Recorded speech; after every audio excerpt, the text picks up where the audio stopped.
সংবাদে আপনাকে স্বাগতম। শুরুতেই সংবাদ শিরোনাম, এরপর বিস্তারিত। স্থায়ী যুদ্ধবিরতি ছাড়া যুক্তরাষ্ট্রের সঙ্গে আর কোনো চুক্তি নয়, আরাগচি।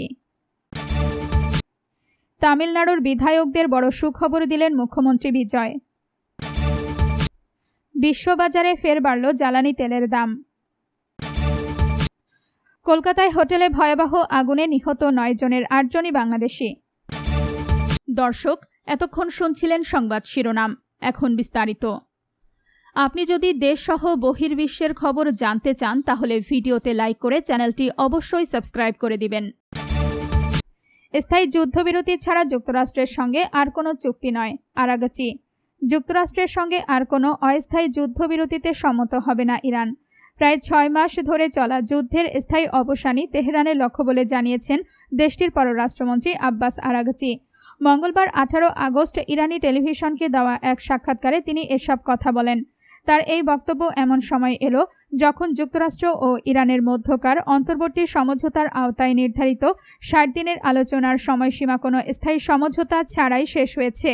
আরাগচি বলেন, মধ্যস্থতাকারীদের ইরান স্পষ্টভাবে জানিয়েছে তারা এমন কোনো যুদ্ধবিরতি মেনে নেবে না যা শুধু কিছু সময়ের জন্য যুদ্ধ থামিয়ে রাখবে, বরং তেহরান যুদ্ধের সম্পূর্ণ অবসান চায়। তিনি বলেন, আমরা মধ্যস্থতাকারীদের বলেছি আমরা যুদ্ধবিরতি মেনে নেব না, বরং যুদ্ধের সমাপ্তি চাই। ইরানের পররাষ্ট্রমন্ত্রী উপসাগরীয় অঞ্চলের নিরাপত্তা ব্যবস্থা নিয়েও কথা বলেন। তার মতে এই অঞ্চলের নিরাপত্তা যৌথ ব্যবস্থার ওপর ভিত্তি করে গড়ে উঠতে হবে, যেখানে অর্থনৈতিক বিষয়ও অন্তর্ভুক্ত থাকবে। তামিলনাড়ুর বিধায়কদের বড় সুখবর দিলেন মুখ্যমন্ত্রী বিজয়। তামিলনাড়ুর 234 জন বিধায়কের জন্য সরকারি গাড়ি প্রদান এবং জ্বালানি ও ব্যক্তিগত সচিবের খরচ বাবদ বিশেষ ভাতা ঘোষণার খবরকে কেন্দ্র করে ব্যাপক রাজনৈতিক অভিধান সভায় এই সিদ্ধান্তের যৌক্তিকতা তুলে ধরে বলা হয়, বিধায়কদের নিজ নিজ এলাকায় যাতায়াত সহজ করতে এবং জনগণের সমস্যার সমাধানের সুবিধার্থে এই সরকারি যানবাহন দেওয়া হবে, যা একটি স্বচ্ছ ও দুর্নীতিমুক্ত শাসন ব্যবস্থা গঠনে ভূমিকা রাখবে।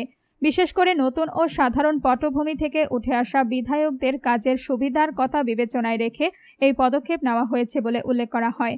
প্রস্তাবিত এই হিসাব অনুযায়ী প্রতি বিধায়ককে একটি সরকারি গাড়ি দেওয়ার পাশাপাশি গাড়ি চালক, জ্বালানি ও রক্ষণাবেক্ষণ খরচ বাবদ প্রতি মাসে 75,000 টাকা ভাতা দেওয়ার কথা জানানো হয়। এর পাশাপাশি সরকারি দাপ্তরিক কাজ সঠিকভাবে পরিচালনার জন্য ব্যক্তিগত সচিব নিয়োগের উদ্দেশ্যে বিধায়কদের প্রতি মাসে 25,000 রুপি করে অনুদান দেওয়ার পরিকল্পনা রয়েছে। ভিসিকে বিধায়ক জ্যোতি মানির দাবির প্রেক্ষাপটে এমন ঘোষণা এসেছে বলে ভারতীয় সংবাদ মাধ্যমগুলোর প্রতিবেদনে দাবি করা হয়। খবর এনডিটিভির। বিশ্ববাজারে ফের বাড়ল জ্বালানি তেলের দাম।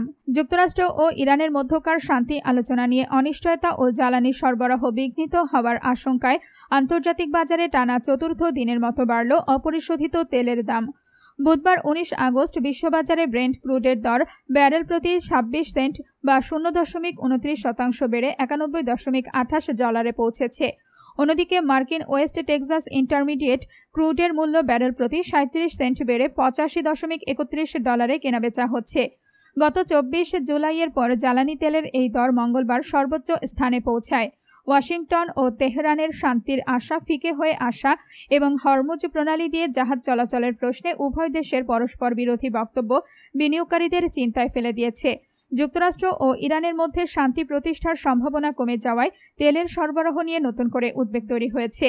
বিশেষ করে গুরুত্বপূর্ণ হরমুজ প্রণালী দিয়ে জাহাজ চলাচল নিয়ে ওয়াশিংটন ও তেহরানের পরস্পর বিরোধী বক্তব্য বাজারে অনিশ্চয়তা বাড়িয়েছে। কলকাতায় হোটেলে ভয়াবহ আগুনে নিহত 9 জনের 8 জনই বাংলাদেশি।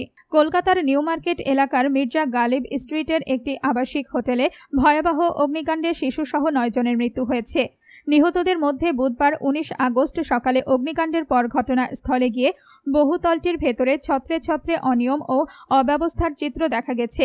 5 তলা ভবনটির প্রায় প্রতিটি তলাতেই ছিল সংকীর্ণ ঘর, সরু চলাচলের পথ এবং পর্যাপ্ত অগ্নি নিরাপত্তা ব্যবস্থা না থাকার অভিযোগ উঠেছে। এই ভবনের বিভিন্ন তলায় একাধিক হোটেল চলছিল। প্রতিটি তলাতেই ছোট ছোট কক্ষ তৈরি করে আবাসিকদের থাকার ব্যবস্থা করা হয়েছিল। স্থানীয়দের দাবি, ঘরগুলো ছিল অনেকটা পায়রার খোপের মতো। বড় কোনো কক্ষ ছিল না। প্রতিটি তলায় একাধিক শীতাতপ নিয়ন্ত্রণ যন্ত্র চলত বলেও জানা গেছে। সবচেয়ে বড় প্রশ্ন উঠেছে, ভবনটির অগ্নি নিরাপত্তা ব্যবস্থা নেই। 8 জন বাংলাদেশি, এছাড়া 15 জন আহত হয়ে হাসপাতালে ভর্তি রয়েছেন। অভিযোগ, সেখানে আগুন নেভানোর প্রয়োজনীয় ব্যবস্থা ছিল না। আগুন লাগার পর ভবন থেকে বের হওয়ার জন্য বিকল্প পথও পাওয়া যায়নি। মূল প্রবেশ ও বের হওয়ার পথটি ছিল অত্যন্ত সংকীর্ণ। ফলে মধ্যরাতে আগুন লাগার পর ঘুমন্ত আবাসিকদের মধ্যে আতঙ্ক ছড়িয়ে পড়ে। ধোঁয়ায় পুরো ভবন ঢেকে যাওয়ায় অনেকে বের হতে পারেননি। স্থানীয় বাসিন্দারাই প্রথমে উদ্ধার কাজে এগিয়ে আসেন।